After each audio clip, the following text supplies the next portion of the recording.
Nag-viral ang post ng isang travel entrepreneur kaugnay sa kahalagahan ng boundaries at professionalism sa trabaho.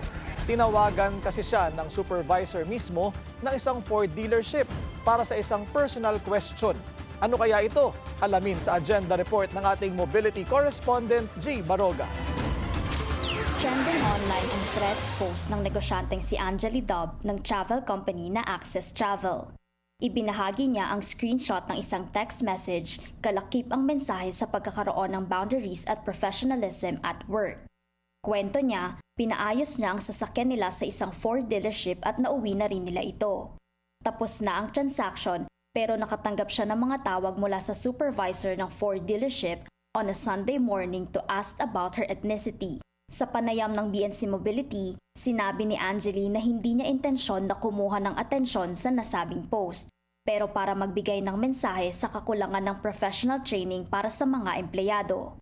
I was really sharing my point of view as a businesswoman na may mga hawak na employees kasi mali yun. Kasi technically, luxury pa din ang bumili ng car.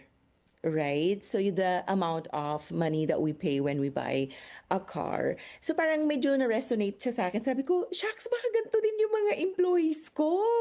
Dagdag pa niya, mali at unprofessional ang ginawa ng Ford employee kaya kinausap niya ito ng maayos at pinaalalahanan sa mga concern niya. Kabilang na ang breach of data privacy na pinoint out din ng isa sa kanyang mga followers. I am your client at the dealership and you should not call your clients without work concerns. That's it. And I ended my conversation with, please do not call me again. If we have concerns, I will ask my mom to call your office. Pero hindi ito isolated case dahil maging sa iba pang mga industriya, nangyayari ito.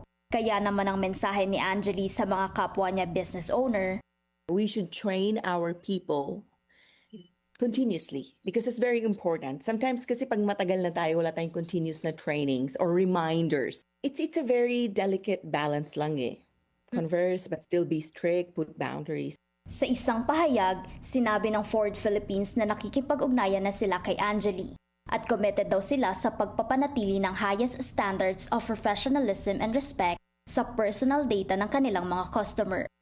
Para sa agenda, G. Baroga, Billionaire News Channel.